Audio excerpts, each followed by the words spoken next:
बाह्य दृष्टि इस से कर्मों वीडियो का के लिए वर्गीकरण चैनल को नहीं किया फॉलो जा सकता। करें। ऐसे कर्म और स्टोरी अकर्म क्या सुनिए। है, ये निर्धारित करना मन का कार्य है। ज्ञानी मनुष्यों का मन भगवान में तल्लीन रहता है। भगवान के साथ भक्तिपूर्ण एकीकरण से पूर्णतया संतुष्ट होकर वे केवल भगवान को ही अपने आश्रयदाता के रूप में देखते हैं और संसार के आश्रयों पर निर्भर नहीं रहते। इस प्रकार की मन स्थिति में उनके प्रत्येक कर्मों को अकर्म कहा जाता है। इस सत्य को समझने के लिए पुराण में एक सुंदर कथा का वर्णन किया गया है। वृंदावन की गोपियों ने एक बार उपवास रखा। उस उपवास को पूर्ण करने के लिए किसी ऋषि को भोजन खिलाने की रीति का पालन करना आवश्यक था। श्री कृष्ण ने उन्हें महान ऋषि दुर्वासा को भोजन खिलाने का सुझाव दिया, जो यमुना नदी के दूसरी ओर रहते थे। गोपियों ने स्वादिष्ट भोजन बनाया और दुर्वासा ऋषि को खिलाने के लिए निकल पड़ी, किंतु उस दिन नदी का बहाव बहुत तेज था और कोई भी नाविक उन्हें नदी पार कराने के लिए तैयार नहीं हुआ। गोपियों ने जब श्री कृष्ण से इसका समाधान पूछा तब उन्होंने उत्तर दिया, तुम नदी से कहो कि यदि श्री कृष्ण अखंड ब्रह्मचारी है तब वो उन्हें रास्ता दे। गोपियां हंसने लगी, क्योंकि वह जानती थीं कि श्री कृष्ण प्रायः उन पर मोहित रहते हैं और इसलिए उनके अखंड ब्रह्मचारी होने का कोई प्रश्न नहीं था। लेकिन जब उन्होंने यमुना नदी से इस प्रकार की प्रार्थना की तब नदी ने छोटे अश्वों का सेतु प्रकट कर उन्हें नदी पार जाने का मार्ग दे दिया। गोपियां आश्चर्यचकित रह गईं। वे नदी पार कर दुर्वासा ऋषि के आश्रम पहुंची। उन्होंने दुर्वासा ऋषि से प्रार्थना की कि वो उनके स्वादिष्ट भोजन को ग्रहण करें। एक महान तपस्वी होने के कारण उन्होंने भोजन का कुछ अंश ही ग्रहण किया, जिससे गोपियां निराश हो गईं। दुर्वासा ने गोपियों की इच्छा को स्वीकार किया और उन्होंने अपनी चमत्कारिक योग शक्ति का प्रयोग कर गोपियों का सारा भोजन खा लिया। उन्हें सारा भोजन ग्रहण करते देख गोपियां अचंभित हो गईं, किंतु उन्हें इस बात की प्रसन्नता थी कि दुर्वासा ने उनके भोजन को ग्रहण करने की कृपा कर उनका मान बढ़ाया। गोपियों ने अब ऋषि दुर्वासा से दूसरी ओर वापस जाने के लिए नदी पार कराने के लिए सहायता करने को कहा। ऋषि दुर्वासा ने कहा कि यमुना नदी से कहो कि यदि दुर्वासा ने आज केवल दूध के अतिरिक्त कुछ भी ग्रहण न किया हो तब वो उन्हें रास्ता दे। गोपियां पुनः हंसने लगी, क्योंकि उन्होंने दुर्वासा को अपार भोजन खाते हुए देखा था। किंतु उन्हें अत्यंत आश्चर्य हुआ जब उन्होंने यमुना नदी से ऐसी प्रार्थना की, तब नदी ने पुनः उन्हें रास्ता दे दिया। गोपियों ने श्री कृष्ण से इस घटना का रहस्य पूछा तो उन्होंने स्पष्ट किया कि भगवान और संत बाह्य रूप से लौकिक कर्मों में व्यस्त दिखाई देते हैं, किंतु आंतरिक दृष्टि से वे सदैव इंद्रियातीत अवस्था में होते हैं। इसलिए सभी प्रकार के कर्म करते हुए भी वे सदा अकर्ता माने जाते हैं। यद्यपि श्री कृष्ण बाह्य रूप से गोपियों से प्रेम भाव से मिलते जुलते थे, किंतु आंतरिक रूप से अखंड ब्रह्मचारी थे। इसी प्रकार दुर्वासा ने गोपियों द्वारा अर्पित किया गया स्वादिष्ट भोजन खाया, किंतु आंतरिक दृष्टि से उन्होंने मन से दूध का स्वाद ही चखा था। ये दोनों कर्म में अकर्म के सटीक उदाहरण हैं। ऐसे ज्ञानी जन फल की आकांक्षाओं और स्वामित्व की भावना से मुक्त होकर अपने मन और बुद्धि को संयमित रखते हैं और शरीर से कर्म करते हुए भी कोई पाप अर्जित नहीं करते। सांसारिक नियमों के अनुसार दुर्घटनावश घटित हिंसक कार्यों को दंडनीय अपराध नहीं माना जाता। यदि कोई अपने क्षेत्र में निर्धारित गति पर और ध्यानपूर्वक सामने देखते हुए कार चला रहा है और अचानक कोई सामने से आकर कार से टकराकर परिणामस्वरूप मर जाता है, तब न्यायिक कानून में इसे तब तक दोषपूर्ण अपराध नहीं माना जाएगा जब तक ये सिद्ध न हो जाए कि कार चालक की उसे मारने की इच्छा थी। इसलिए मुख्यतः मानसिक इच्छा को ही महत्वपूर्ण समझा जाता है, न कि कर्म के परिणाम को। समान रूप से तत्वदर्शी जो दिव्य चेतना से युक्त होकर कर्म करते हैं वे सभी प्रकार से पापों से मुक्त होते हैं, क्योंकि उनका मन आसक्ति और स्वामित्व की भावना से रहित होता है और उनका प्रत्येक कार्य दिव्य भावना के साथ भगवान की प्रसन्नता के निमित्त होता है।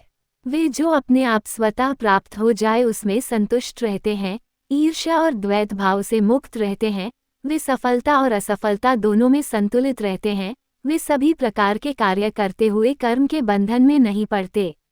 सिक्के के दो पासों के समान भगवान द्वारा रचित सृष्टि में अनेक द्वैतता देखने को मिलती है, जैसे कि दिन और रात, मीठा और कड़वा, गर्मी और सर्दी, वर्षा और अकाल आदि। इसी प्रकार से गुलाब की झाड़ियों में सुंदर फूल और कटीले कांटे भी पाए जाते हैं। जीवन में भी द्वैतता आती रहती है, जैसे दुख सुख, जय और पराजय, यश अपयश।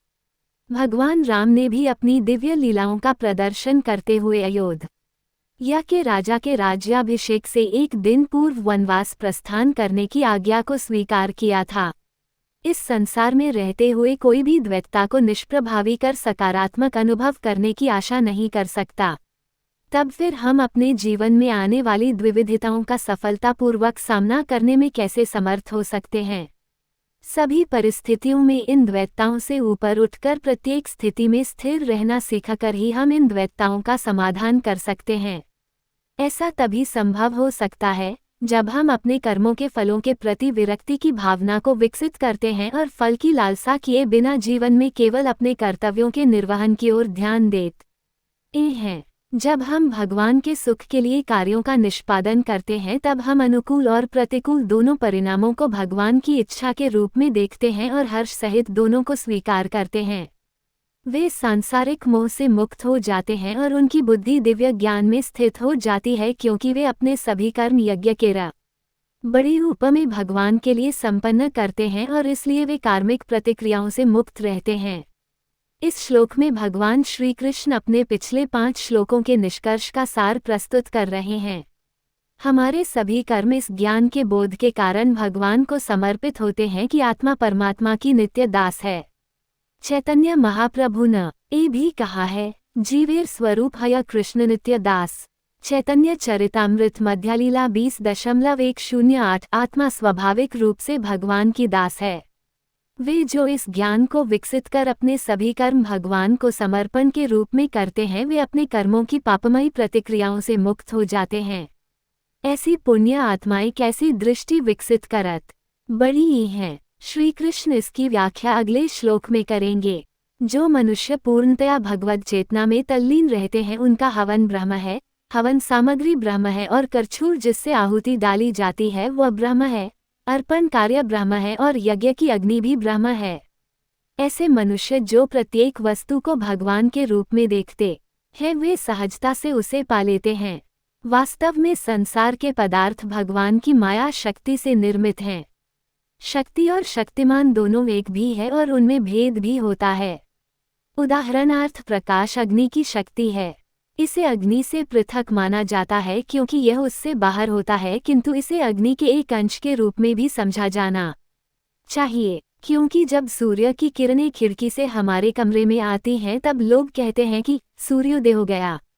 यहाँ पर लोग सूर्य की किरणों को सूर्य के साथ जोड़कर देखते हैं। शक्ति और शक्तिमान का एक दूसरे से भेद होता है, किंतु फिर भी शक्ति उसका अंश होती है। आत्मा भगवान की शक्ति है। इस आध्यात्मिक शक्ति को बड़ी ईव शक्ति कहा गया है। श्री कृष्ण ने इसकी व्याख्या 7वें अध्याय के 4 और 5वें श्लोक में की है। चैतन्य महाप्रभु ने कहा है, जीव तत्व शक्ति, कृष्ण तत्व शक्तिमान। गीता विष्णु पुराणादि ताहते प्रमाण। चैतन्य चरितामृत आदि लीला -7.117। भगवान श्री कृष्ण शक्तिमान है और आत्मा उनकी शक्ति है। इसका वर्णन भगवद गीता और विष्णु पुराण में किया गया है। इस प्रकार आत्मा और भगवान एक भी है और इनमें भेद भी है, किंतु जिन मनुष्यों का मन भगवद चेतना में लीन रहता है वे समस्त संसार को भगवान के साथ एकीकृत रूप में देखते हैं, न कि उससे पृथक रूप में। श्रीमद्भागवतम में निम्न प्रकार से वर्णन किया गया है। सर्वभूतेषु यः पश्येद भगवद्भावमात्मनः भूतानि भागवत्यात्मन्येष भागवतोत्तमः। श्रीमद्भागवतम -11.2.45। जो मनुष्य सर्वत्र और सब मनुष्यों में भगवान को देखता है वह परम आध्यात्मवादी है। ऐसे उन्नत आध्यात्मवादी जिनका मन पूर्णतया भगवद चेतना में तल्लीन होता है, वे यज्ञ के अनुष्ठान, यज्ञ के उद्देश्य, यज्ञ की सामग्री, यज्ञ की अग्नि और यज्ञ के कर्मकांड सबको भगवान से अभिन्न नहीं समझते। किस भावना से यज्ञ संपन्न किए जाने चाहिए, इसकी व्याख्या करने के पश्चात भगवान श्री कृष्ण अब लोगों द्वारा इस संसार में शुद्धिकरण के लिए संपन्न किए जाने वाले विभिन्न प्रकार के यज्ञों का उल्लेख करेंगे। कुछ योगी सांसारिक पदार्थों की आहुति देते हुए यज्ञ द्वारा देवताओं की पूजा करते हैं। अन्य लोग जो वास्तव में आराधना करते हैं वे परम सत्य ब्रह्मरूपी अग्नि में आत्माहुति देते हैं। यज्ञ पूर्ण दिव्य चेतना से युक्त होकर भगवान को अर्पण की भावना से संपन्न करना चाहिए, क्योंकि लोगों के ज्ञान में विविधता पाई जाती है, इसलिए वे विभिन्न दृष्टिकोण में भिन्न भिन्न न प्रकार की चेतना के साथ यज्ञ करते हैं। अल्पज्ञानी और भौतिक पदार्थों की लालसा करने वाले लोग स्वर्ग के देवता को प्रसन्न करने के लिए यज्ञ करते हैं। अन्य प्रकार के मनुष्य यज्ञ के प्रयोजन के अर्थ को गहनता से समझते हुए यज्ञ में परमात्मा को आत्मतत्व की आहुति देते हैं। इसे आत्मसमर्पण या आत्माहुति या अपन बड़ी ही आत्मा भगवान को समर्पित कर देना कहा गया है। योगी श्री कृष्ण प्रेम ने इसे सुंदर ढंग से व्यक्त किया है। इस क्षण भंगुर संसार में जब कोई योगी दिव्य प्रेम की ज्वाला में आत्माहुति डालता है तब वहाँ एक विस्फोट होता है, जो कि भगवान की कृपा है, क्योंकि सच्ची आत्माहुति कभी व्यर्थ नहीं जाती। लेकिन यज्ञ में किसी के लिए आत्मा आहुति देने की प्रक्रिया क्या है? ऐसा केवल भगवान की पूर्ण शरणागति प्राप्त कर लेने पर ही होता है। ऐसी शरणागति के 6 रूप होते हैं, जिनकी व्याख्या 18वें अध्याय के 66वें श्लोक में की गई है। यहाँ श्री कृष्ण लोगों द्वारा किए जाने वाले विभिन्न प्रकार के यज्ञों की व्याख्या कर रहे हैं। कुछ योगीज न श्रवणादि क्रियाओं और अन्य इंद्रियों को संयम रूपी यज्ञ की अग्नि में स्वाहा कर देते हैं, और जबकि कुछ अन्य शब्दादि क्रियाओं और इंद्रियों के अन्य विषयों को इंद्रियों के अग्नि रूपी यज्ञ में भेंट चढ़ा देते हैं।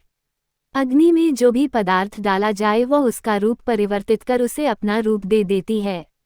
बाह्य वैदिक यज्ञ के अनुष्ठानों में यज्ञ कुंड में डाली गई आहुतियां भौतिक रूप में भस्म हो जाती हैं। आध्यात्मिकता के आंतरिक अभ्यास में अग्नि एक प्रतीक है। आत्म संयम की अग्नि इंद्रियों की कामनाओं को भस्म कर देती है। इस श्लोक में श्री कृष्ण आत्मिक उत्थान की 2 विरोधी पद्धतियों के बीच व्यावहारिक अंतर को स्पष्ट कर रहे हैं। इन दोनों में एक मार्ग इंद्रियों का दमन करता है, जिसका अभ्यास हठ योग में किया जाता है। इस प्रकार के यज्ञ में केवल शरीर के रख रखाव को छोड़कर इंद्रियों की समस्त क्रियाओं को स्थगित कर दिया जाता है और आत्मबल से मन को इंद्रियों से पूर्णतया हटाकर अंतर्मुखी बनाया जाता है। इसके विपरीत भक्ति योग का अभ्यास है। इस प्रकार के दूसरे यज्ञ में इंद्रियां सृष्टि में व्याप्त प्रत्येक अणु में उसके सृष्टा भगवान की महिमा का अवलोकन करती हैं। इंद्रियां लौकिक सुखों का साधन नहीं बनती, अपितु इसके विपरीत वे परिष्कृत होकर सभी में भगवान की अनुभूति करती हैं। 7वें अध्याय के 8वें श्लोक में श्री कृष्ण कहते हैं, रसो अहम सु कौन्तेय, अर्थात हे अर्जुन, मैं जल का स्वाद हूँ, मुझे जल के स्वाद के रूप में जानो। तदानुसार भक्ति मार्ग का अनुसरण करने वाले योगी अपनी समस्त इंद्रियों द्वारा जो भी देखते, सुनते, आस्वादन और अनुभव करते हैं तथा सूंघते हैं, उन सब में वे भगवान को देखने का अभ्यास करते हैं। भक्ति का मार्ग हठयोग के मार्ग से सरल है और इसका अनुसरण करना आनंददायक है तथा इस मार्ग में पतन होने का जोखिम भी कम है। यदि कोई साइकिल चला रहा है और जब वह आगे जा रही साइकिल को ब्रेक लगाकर रोकता है तब वह अपना संतुलन खो देता है। यदि साइकिल चलाने वाला केवल हैंडल को दाएं बाएं घुमाता है तब आगे की दिशा में जा रही साइकिल सुगमता से रुक जाती है और साइकिल सवार संतुलन भी नहीं खोता। दिव्य ज्ञान से प्रेरित होकर कुछ योगी संयमित मन की अग्नि में अपनी समस्त इंद्रियों की क्रियाओं और प्राण शक्ति को भस्म कर देते हैं। कुछ योगी जो विवेक बुद्धि या ज्ञानयोग के मार्ग का अनुसरण करते हैं और ज्ञान की सहायता से अपनी इंद्रियों को संसार से विरक्त कर लेते हैं, जबकि हठयोगी दृढ़ इच्छा शक्ति से इंद्रियों को नियंत्रित करते हैं और ज्ञान मार्गी योगी ज्ञान पर आधारित विवेकयुक्त बुद्धि का बार बार अभ्यास कर उसी लक्ष्य को पूरा करते हैं। वे संसार की मिथ्या प्रकृति के गहन चिंतन में रत रहते हैं और स्वयं को शरीर, मन, बुद्धि और अहंकार से पृथक मानते हैं। वे ही इंद्रियों को संसार से हटाकर मन को आत्मचिंतन में लीन कर देते हैं। यह अवधारणा धारण कर कि आत्मा परम सत्य परमेश्वर के समान है, उनका लक्ष्य व्यावहारिक दृष्टि से इस प्रकार के आत्मज्ञान में स्थिर होने का होता है। ऐसा चिंतन करने में सहायतार्थ वे इन सूक्तियों का उच्चारण करते हैं। तत्त्वमसि अर्थात मैं वह ही हूँ, छांदोग्योपनिषद -6.8.7 और अहम ब्रह्मास्मि अर्थात मैं परम सत्ता हूँ, वेदारण्यकोपनिषद -1.4.10। ज्ञानयोग के मार्ग का अनुसरण करना अत्यंत कठिन है, जिसके लिए दृढ़ निश्चय और बुद्धि कौशल आवश्यक होता है। श्रीमद्भागवतम -11.20.7 में वर्णन है, निर्व्यनाना ज्ञानयोगो, ज्ञानयोग के अभ्यास में सफलता केवल उन मनुष्यों के लिए संभव है जो वैराग्य की उन्नत अवस्था प्राप्त कर चुके होते हैं। कुछ लोग यज्ञ के रूप में अपनी संपत्ति को अर्पित करते हैं, कुछ अन्य लोग यज्ञ के रूप में कठोर तपस्या करते हैं और कुछ योग यज्ञ के रूप में अष्टांग योग का अभ्यास करते हैं, और जबकि अन्य लोग यज्ञ के रूप में वैदिक ग्रंथों का अध्ययन और ज्ञान पोषित करते हैं, जबकि कुछ कठोर प्रतिज्ञाएं करते हैं। सभी मनुष्य अपनी अपनी प्रकृति, प्रेरणा, कर्मों, व्यवसाय, अभिलाषाओं और संस्कारों अर्थात पूर्व जन्म की प्रवृत्ति के अनुसार एक दूसरे से भिन्न होते हैं। श्री कृष्ण अर्जुन को ये बोध कराना चाहते हैं कि यज्ञ करने के सैकड़ों रूप हो सकते हैं, किंतु जब सभी प्रकार के यज्ञ भगवान को समर्पित करने के प्रयोजन से किए जाते हैं, तब वे मन के शुद्धिकरण और आत्मा के उत्थान का साधन बन जाते हैं। इस श्लोक में उन्होंने 3 प्रकार के यज्ञों के अनुष्ठान का उल्लेख किया है। द्रव्य यज्ञ, इस संसार में कुछ लोगों की धन संपदा अर्जित करने में रुचि होती है और वे परमार्थ के प्रयोजन से दान पुण्य करते हैं।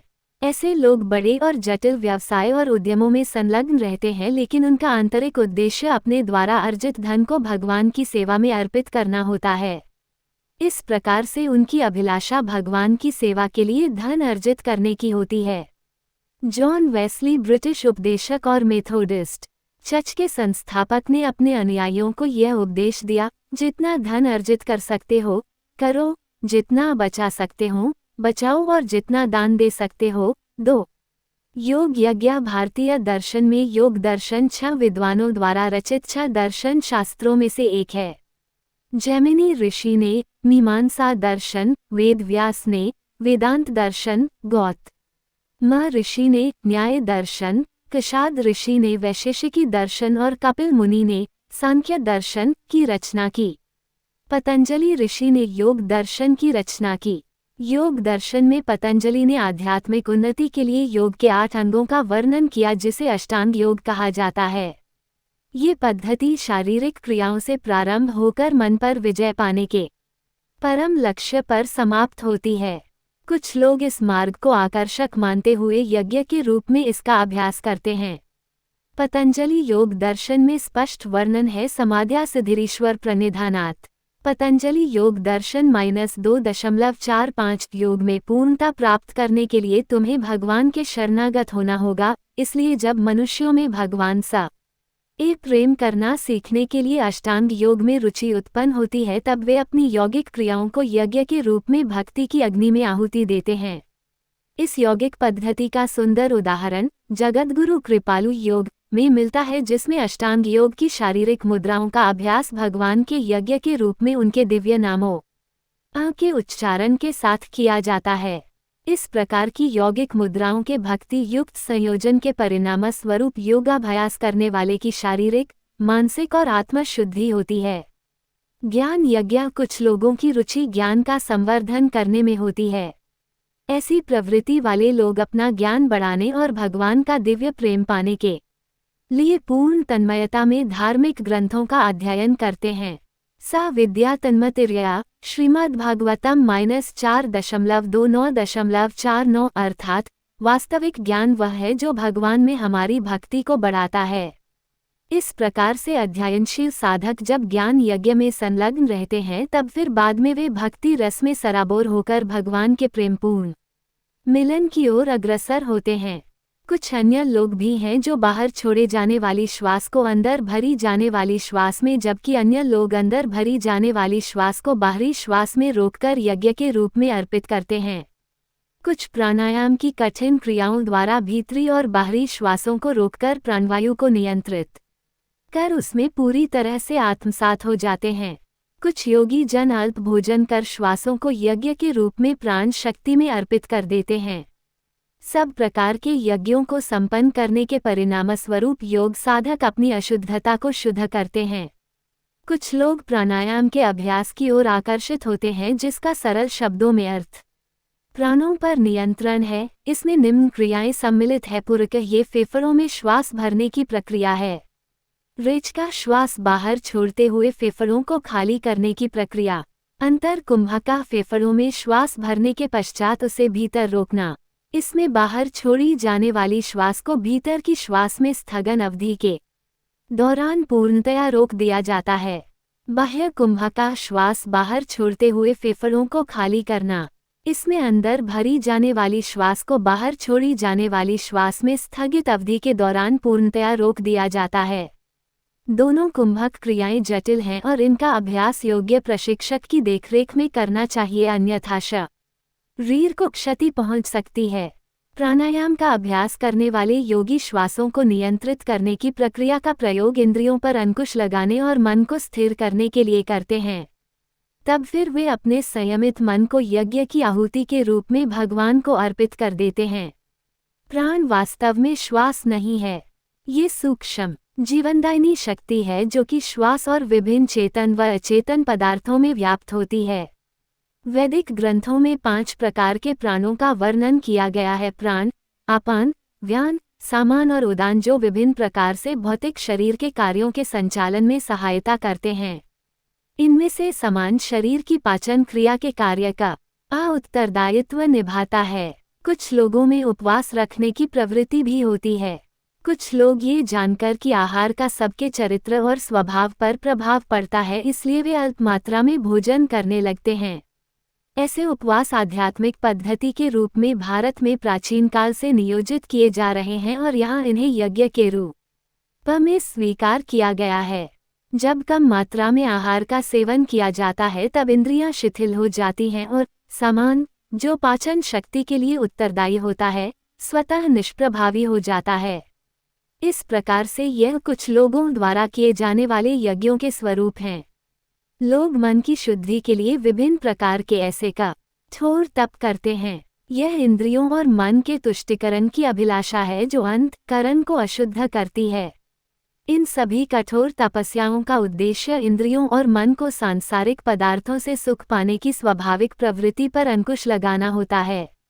जब ये तपस्याएं भगवान के समर्पण के रूप में की जाती है तब इसके परिणाम स्वरूप अंतःकरण शुद्ध हो जाता है।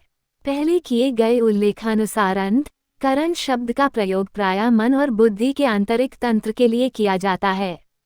जैसा पहले उल्लेख किया गया है, यज्ञ के रहस्यों के संबंध से ज्ञात होता है कि इनका अनुष्ठान भगवान को प्रसन्न करने के लिए किया जाना चाहिए और इनसे प्राप्त होने वाले अवशेषों का उसका प्रसाद समझकर ग्रहण करना चाहिए। उदाहरणार्थ, भगवान के भक्तगण भगवान का भोग लगाने के पश्चात भोजन ग्रहण करते हैं। भोजन पकाने के पश्चात उसे भगवान की प्रतिमा के सामने रखकर भगवान को इसे स्वीकार करने की प्रार्थना करते हैं।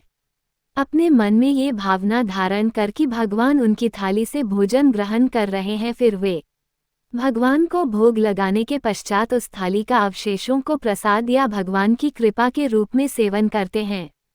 इस प्रसाद रूपी अमृत का आस्वादन करने से ज्ञान की प्राप्ति, मन की शुद्धि और आत्मिक उन्नति प्राप्त होती है।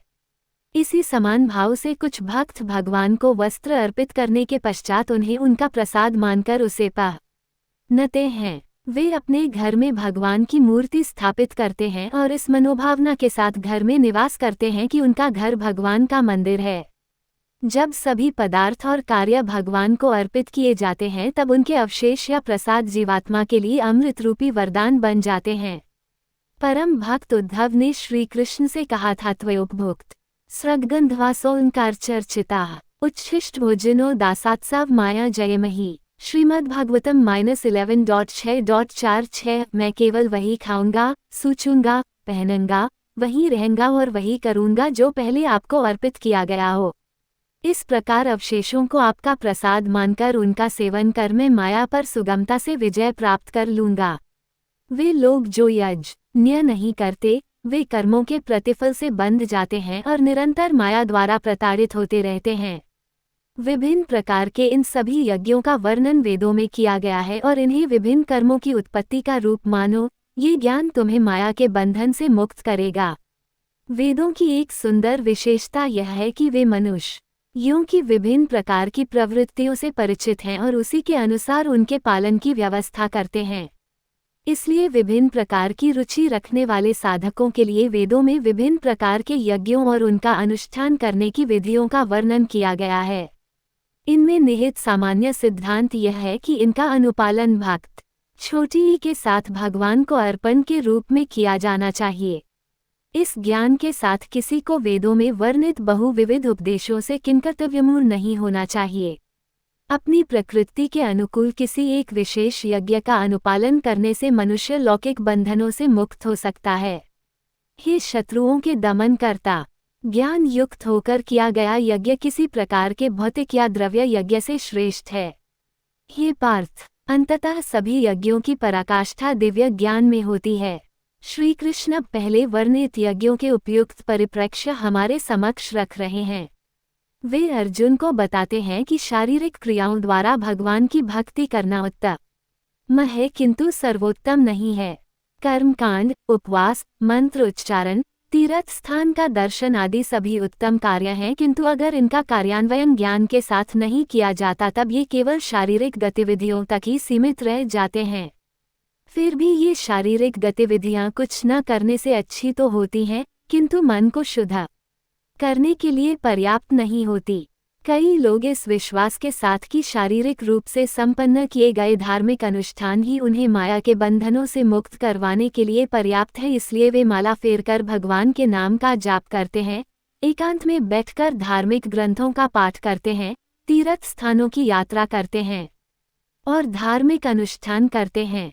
किंतु संत कबीर ने अति वाक्पटुता से इस विचार का निम्न प्रकार से खंडन किया है। श्री कृष्ण अब पहले वर्णित यज्ञों के उपयुक्त परिप्रेक्ष्य हमारे समक्ष रख रहे हैं। वे अर्जुन को बताते हैं कि शारीरिक क्रियाओं द्वारा भगवान की भक्ति करना उत्तम है किंतु सर्वोत्तम नहीं है। कर्मकांड, उपवास, मंत्र उच्चारण, तीर्थ स्थान का दर्शन आदि सभी उत्तम कार्य हैं, किंतु अगर इनका कार्यान्वयन ज्ञान के साथ नहीं किया जाता तब ये केवल शारीरिक गतिविधियों तक ही सीमित रह जाते हैं। फिर भी ये शारीरिक गतिविधियां कुछ न करने से अच्छी तो होती हैं, किंतु मन को शुद्ध करने के लिए पर्याप्त नहीं होती।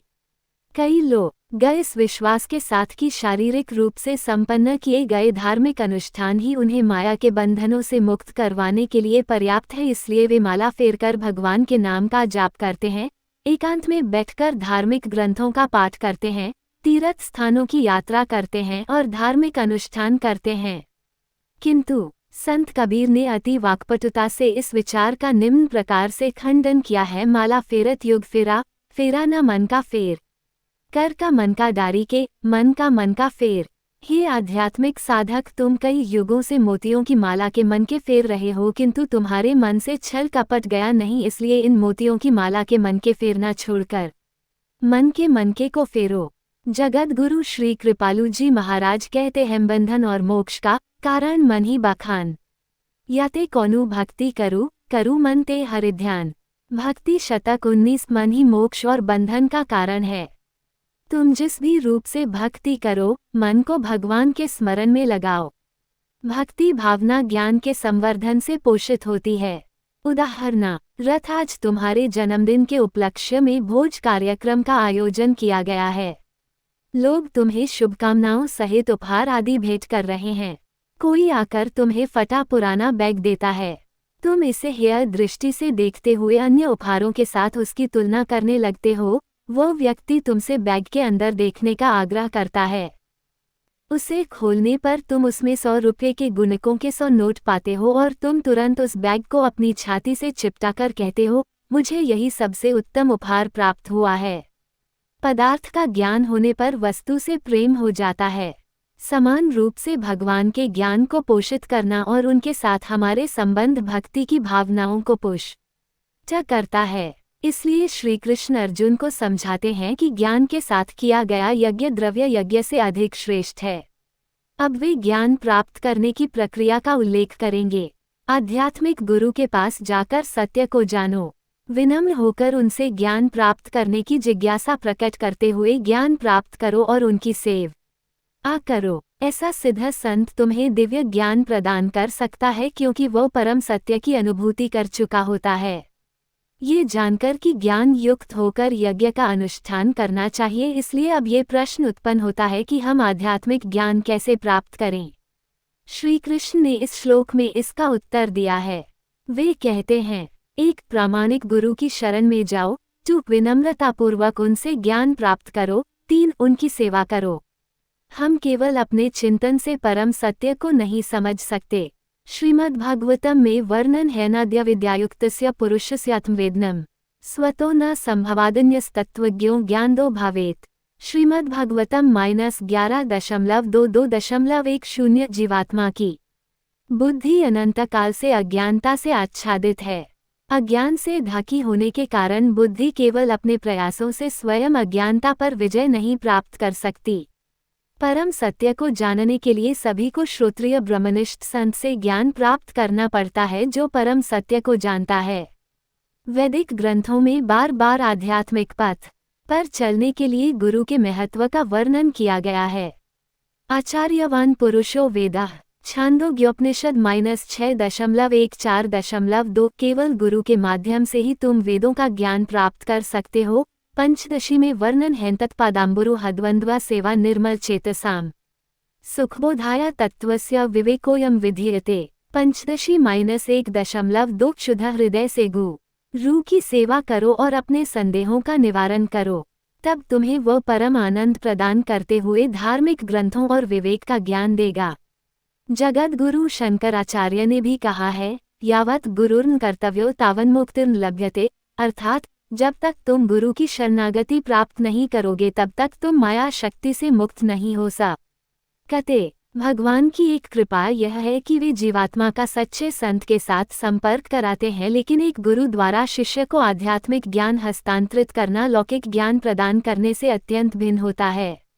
लौकिक शिक्षा पाने के लिए गुरु के प्रति अगाध श्रद्धा रखना आवश्यक नहीं होता।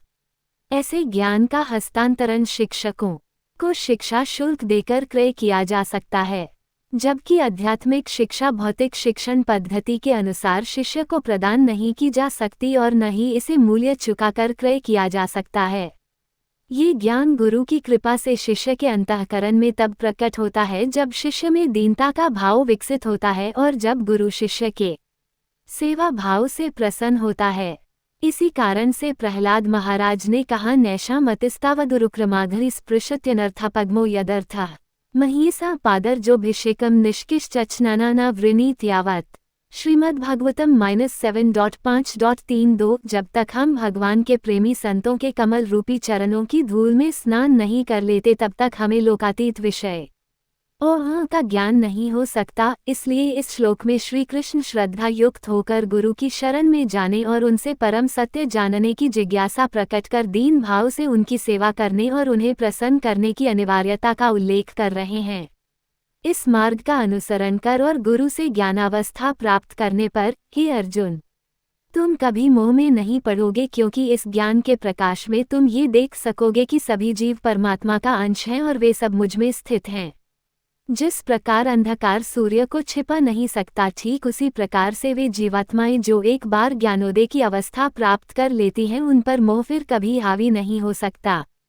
तद्विष न परमन पदम सदा पश्यन्ति सूरयः, अर्थात वे जो भगवद प्राप्ति कर चुके हैं सदैव भगवत चेतना में लीन रहते हैं।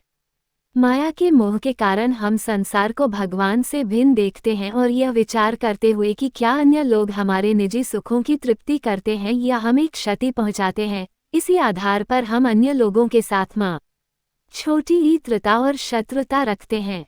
ज्ञानोदय के साथ प्राप्त होने वाला दिव्य ज्ञान संसार के प्रति हमारे विचार और दृष्टिकोण को परिवर्तित कर देता है। ज्ञानोदय की अवस्था प्राप्त संत संसार को भगवान की शक्ति के रूप में देखते हैं और उन्हें जो प्राप्त होता है उसका उपयोग वे भगवान की सेवा के लिए करते हैं। वे समस्त जीव और को भगवान के अंश के रूप में देखते हैं और सबके प्रति दिव्य मनोभावना रखते हैं। इसलिए राम भक्त हनुमान कहते हैं, सिया राममय सब जग जानी, करो प्रणाम जोरी युग पानी। रामचरितमानस में सब प्राणियों में भगवान राम और सीता का रूप देखता हूँ और इसलिए मैं दोनों हाथ जोड़कर प्रणाम करते हुए सबका आदर करता हूँ। जिन्हें समस्त पापों का महापापी समझा जाता है, वे भी दिव्य ज्ञान की नौक में बैठकर संसार रूपी सागर को पार करने में समर्थ हो सकते हैं। मायाबद्ध संसार गहरे समुद्र की भांति है जिसमें मनुष्य जन्म, रोग, बुढ़ापा और मृत्यु रूपी लहरों द्वारा इधर उधर हचकोले खाता रहता है। माया शक्ति के कारण सभी को 3 प्रकार के दुख सहन पड़ते हैं। 1. आध्यात्मिक दुख मनुष्य के अपने शारीरिक और मानसिक कष्ट। 2. आध्यात्मिक दुख अन्य लोगों द्वारा दिए जाने वाले दुख और कष्ट। 3. अधिदैविक दुख प्राकृतिक आपदाओं के कारण उत्पन्न दुख। माया के बंधनों की दशा में आत्मा को कभी विश्राम नहीं मिलता और ऐसी दुखद अवस्था में रहते हुए हमारे अनंत जन्म व्यतीत हो चुके हैं।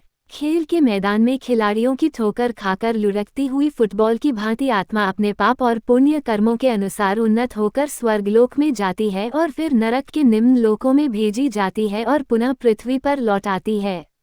दिव्य ज्ञान मायारूपी सागर को पार करने के लिए नौक प्रदान करता है।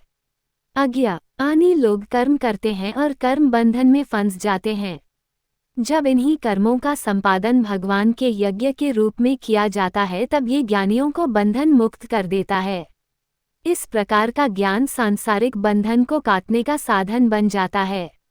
कठोपनिषद में वर्णन है विज्ञान सार्थिर्यस्तु मनः प्रग्रहान्नरः सोध्वनः पारमाप नोति तद्विष्णोः परमं पदम्। कठोपनिषद -1.3.9 दिव्य ज्ञान के साथ अपनी बुद्धि को प्रकाशित करो और फिर प्रकाशित बुद्धि से अनियंत्रित मन को वश में करके संसार रूपी महासागर को पार करो और दिव्य लोक में प्रवेश करो। जिस प्रकार प्रज्वलित अग्नि लकड़ी को स्वाहा कर देती है उसी प्रकार से हे अर्जुन, ज्ञान रूपी अग्नि भौतिक कर्मों से प्राप्त होने वाले समस्त फलों को भस्म कर देती है। अग्नि की छोटी सी चिंगारी भी भयंकर आग का रूप धारण कर ज्वलनशील वस्तुओं के बड़े ढेर को जला देती है। 1666 में लंदन में लगी भीषण आग जो एक बेकरी से निकली आग की छोटी सी चिंगारी से भड़की थी और उसकी चपेट में आकर 13,200 मकान, 87 चर्च और नगर के कई कार्यालय जलकर राख हो गए थे। हम सब अनंत जन्मों से अपने द्वारा किए गए पाप और पुण्य कर्मों के प्रतिफलों द्वारा संचित कर्मों की गठरी को अपने साथ उठाए रहते हैं। यदि हम कर्मों के फलों को भोगकर इन्हें समाप्त करने का प्रयास करते हैं तब इसमें कई जन्मों का समय लगेगा और इस दौरान हमारे और कर्मों के संचित होने की प्रक्रिया चलती रहेगी। लेकिन श्री कृष्ण अर्जुन को आश्वस्त करते हैं कि ज्ञान में वह शक्ति होती है कि वह इस जन्म में ही हमारे संचित कर्मों की गठरी को भस्म कर सकता है, क्योंकि आत्मा का ज्ञान और भगवान के साथ इसका संबंध हमें भगवान की शरणागति की ओर ले जाता है। जब हम भगवान की शरणागति पर प्राप्त करते हैं तब वे हमारे अनंतकाल के संचित कर्मों को भस्म कर देते हैं और हमें लौकिक बंधनों से मुक्त कर देते हैं। इस संसार में दिव्य ज्ञान के समान कुछ भी शुद्ध नहीं है। जो मनुष्य दीर्घकालीन योग के अभ्यास द्वारा मन को शुद्ध कर लेता है वह उचित समय पर हृदय में इस ज्ञान का आस्वादन करता है। ज्ञान में मन को शुद्ध करने, मनुष्य को ऊपर उठाने, मुक्त करने और भगवान के साथ एकीकृत की शक्ति होती है, इसलिए यह उदात्त और शुद्ध होता है। किंतु ज्ञान को 2 श्रेणियों में विभाजित करना आवश्यक है, सैद्धांतिक ज्ञान और व्यावहारिक ज्ञान। एक प्रकार का ज्ञान जिसे हम धार्मिक ग्रंथों को पढ़कर समझ सकते हैं और गुरु से श्रवण कर प्राप्त करते हैं। इस प्रकार की सैद्धांतिक जानकारी अपने आप में अपर्याप्त होती है। यह उसी प्रकार से है जैसे किसी ने व्यंजन बनाने की पुस्तक का स्मरण कर लिया हो किंतु स्वयं कभी रसोई में प्रवेश न किया हो। इस प्रकार के सैद्धांतिक ज्ञान से भूखे की क्षुधा को शांत नहीं किया जा सकता। इस प्रकार समान रूप से जब कोई मनुष्य आत्मा, भगवान, माया, कर्म, ज्ञान और भक्ति से संबंधित विषयों पर गुरु से सैद्धांतिक ज्ञान अर्जित करता है तब केवल इस ज्ञान से किसी को भगवद प्राप्ति नहीं होती। जब कोई मनुष्य सिद्धांत के अनुसार साधना का अभ्यास करता है तब इसके परिणाम स्वरूप अंतःकरण शुद्ध हो जाता है और फिर कोई मनुष्य आत्मा की प्रकृति और भगवान के साथ इसके संबंध की अनुभूति करता है। ऋषि पतंजलि ने इस प्रकार से कहा है, श्रुतानुमान प्रज्ञाभ्यामन्य विषया विशेषार्थत्वाद। योग दर्शन -1.49 भक्ति योग के अभ्यास द्वारा आत्मा अनुभूति का ज्ञान प्राप्त करना धार्मिक ग्रंथों के सैद्धांतिक ज्ञान से श्रेष्ठ है। ऐसे अनुभूत ज्ञान की श्री कृष्ण ने शुद्ध उदात्त तत्व के रूप में प्रशंसा की है। वे जिनकी श्रद्धा अगाध है और जिन्होंने अपने मन और इंद्रियों पर नियंत्रण कर लिया है, वे दिव्य ज्ञान प्राप्त कर लेते हैं। इस दिव्य ज्ञान के द्वारा वे शीघ्र ही कभी न समाप्त होने वाली परम शांति को प्राप्त कर लेते हैं। श्री कृष्ण अब ज्ञान के संदर्भ में श्रद्धा के दृष्टिकोण का वर्णन कर रहे हैं। सभी आध्यात्मिक सत्यों को शीघ्र स्वीकार नहीं किया जा सकता, इनमें से कुछ को इस मार्ग में अत्यधिक रूप से उन्नत होने पर अनुभव किया जा सकता है। यदि हम केवल उसे स्वीकार करते हैं जिसे हम वर्तमान में परख और समझ सकते हैं, तब हम उच्चतम आध्यात्मिक रहस्यों से वंचित हो जाएंगे। जिसे हम वर्तमान में समझ नहीं पा रहे हैं, उसे समझने और स्वीकार करने में श्रद्धा हमारी सहायता करती है। जगद्गुरु शंकराचार्य ने श्रद्धा की परिभाषा इस प्रकार से की है: गुरु वेदांत वाक्येषु दृढ़ो विश्वासा श्रद्धा। श्रद्धा का अर्थ गुरु और धार्मिक ग्रंथों के शब्दों में दृढ़ विश्वास होना है। यदि ऐसी श्रद्धा किसी ढोंगी व्यक्ति पर रखी जाती है, तब इसके विध्वंसात्मक परिणाम होते हैं। जब ये सच्चे गुरु में रखी जाती है, तब इससे आत्मकल्याण का मार्ग खुलता है। किंतु इसके लिए अंधविश्वास वांछनीय नहीं होता। हरि गुरु के प्रति श्रद्धा रखने से पूर्व हमें अपनी बुद्धि का प्रयोग कर ये पुष्टि करनी चाहिए कि गुरु ने परम सत्य का अनुभव किया है या नहीं, और क्या वह शाश्वत वैदिक ग्रंथों के अनुसार विद्या प्रदान कर रहा है। एक बार जब इसकी पुष्टि हो जाती है, तब हमें ऐसे गुरु के प्रति श्रद्धा प्रकट करनी चाहिए और उसके मार्गदर्शन में भगवान के समक्ष शरणागत होना चाहिए। श्वेताश्वतरोपनिषद में वर्णित है: यस्य देवे परा भक्तिर्यथा देवे तथा गुरुं तस्यैते कथिता ह्यर्थाः प्रकाशन्ते महात्मनः। श्वेताश्वतरोपनिषद -6.23। सभी प्रकार के वैदिक ज्ञान की महत्ता उन्हीं मनुष्यों के हृदय में प्रकट होती है जिनकी भगवान और गुरु के प्रति अगाध श्रद्धा होती है। किंतु जिन अज्ञानी लोगों में न तो श्रद्धा और न ही ज्ञान है, और जो संदेहास्पद प्रकृति के होते हैं, उनका पतन होता है। संदेहास्पद जीवात्मा के लिए न तो इस लोक में और न ही परलोक में कोई सुख है। भक्ति रसामृत सिंधु में साधकों को उनकी श्रद्धा और ज्ञान की योग्यता के आधार पर 3 श्रेणियों में वर्गीकृत किया गया है: शास्त्रीय युक्तो च निपुण, सर्वथा दृढ़निश्चयः, प्रोश्रद्धोधिकारी यः भक्तावुत्तमो मतः। यह शास्त्र रादिग्निपुनः श्रद्धावान स तु मध्यमः, यो भवेत् कोमलश्रद्धा स कनिष्ठो निगद्यते। भक्ति रसामृत सिंधु 1.2.17.19। उच्चतम श्रेणी का साधक वह होता है जिसे धार्मिक ग्रंथों का ज्ञान होता है और जो पूर्ण श्रद्धायुक्त होता है। मध्यम श्रेणी का साधक वह है जिसे धार्मिक ग्रंथों का ज्ञान नहीं होता, किंतु वह भगवान और गुरु के प्रति श्रद्धायुक्त होता है। निम्न श्रेणी का साधक न तो धार्मिक ग्रंथों के ज्ञान से संपन्न होता है और न ही उसमें श्रद्धा भावना होती है। इस तीसरी श्रेणी के साधक के लिए भगवान श्री कृष्ण कहते हैं कि ऐसे साधक को न तो इस जन्म में और न ही अगले जन्मों में शांति प्राप्त होती है। इसके अतिरिक्त सांसारिक कार्यों में भी विश्वास की आवश्यकता होती है। उदाहरणार्थ, अगर कोई महिला रेस्टोरेंट में जाती है और भोजन परोसने का ऑर्डर देती है, तो उसे यह विश्वास होता है कि रेस्टोरेंट के कर्मचारी उसके भोजन में विष नहीं मिलाएंगे। फिर भी वह यदि संदेहयुक्त होकर सभी खाद्य पदार्थों की रासायनिक जांच करवाने लगे, तब फिर क्या वह भोजन ग्रहण करने का आनंद लेते हुए अपना पेट भर सकती है? इसी प्रकार से जब कोई व्यक्ति नाई की दुकान में शेव करवाने के लिए कुर्सी पर बैठता है और जब नाई तेज धार वाले उस्तरे को उसके गले पर रखता है, तब ऐसे में यदि वह व्यक्ति यह संदेह करने लगे कि नाई मेरी हत्या तो नहीं करना चाहता, तब ऐसी स्थिति में वह नाई की दुकान में सहजतापूर्वक बैठकर नाई को शेव नहीं बनाने देगा। इसलिए श्री कृष्ण कहते हैं कि संदेही व्यक्ति को न तो इस संसार में और न ही परलोक में सुख मिल सकता है। हे अर्जुन, कर्म उन लोगों को बंधन में नहीं डाल सकते जिन्होंने योग की अग्नि में कर्मों को विनष्ट कर दिया है, और ज्ञान द्वारा जिनके समस्त संशय दूर हो चुके हैं, वे वास्तव में आत्मज्ञान में स्थित हो जाते हैं। कर्म में निश्चित धार्मिक विधि विधान और सामाजिक दायित्वों का पालन करने संबंधी सभी गतिविधियां सम्मिलित हैं। संन्यास का अर्थ परित्याग है, जबकि योग का अर्थ भगवान में एकीकृत होना है। यहाँ श्री कृष्ण ने योग संन्यस्त कर्मण शब्द का प्रयोग उन मनुष्यों के लिए किया है जो सभी वैदिक कर्मों का परित्याग कर देते हैं और अपने शरीर, मन और आत्मा को भगवान की भक्ति में लीन कर देते हैं। ऐसे महापुरुष अपना प्रत्येक कार्य भगवान की सेवा के लिए करते हैं। श्री कृष्ण कहते हैं कि समर्पण की भावना से किए गए उनके कार्य उन्हें माया के बंधन में नहीं डालते।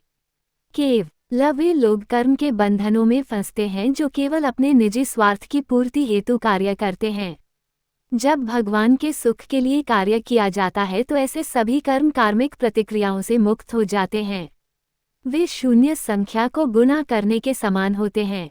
यदि हम शून्य को 10 से गुणा करते हैं तो इसका परिणाम शून्य ही होगा। शून्य को 1000 से गुणा करने का परिणाम भी शून्य होता है और शून्य को 1,00,000 से गुणा करने पर भी परिणाम वही शून्य ही रहता है।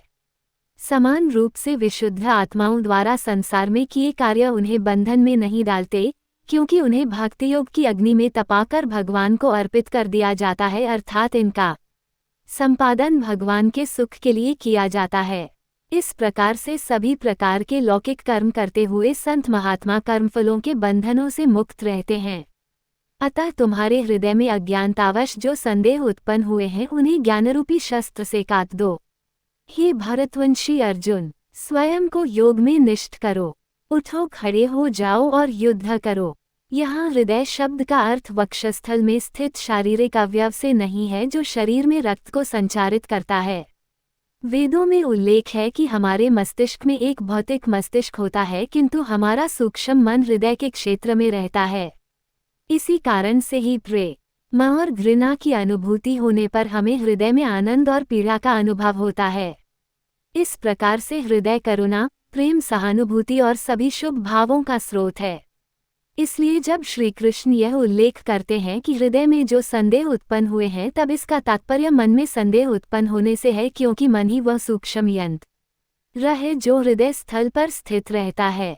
अर्जुन के आध्यात्मिक गुरु होने की भूमिका का निर्वहन करते हुए भगवान श्री कृष्ण अपने शिष्य अर्जुन को अवगत कराते हैं कि कर्मयोग के अभ्यास द्वारा कैसे अंतर्दृष्टि प्राप्त की जा सकती है।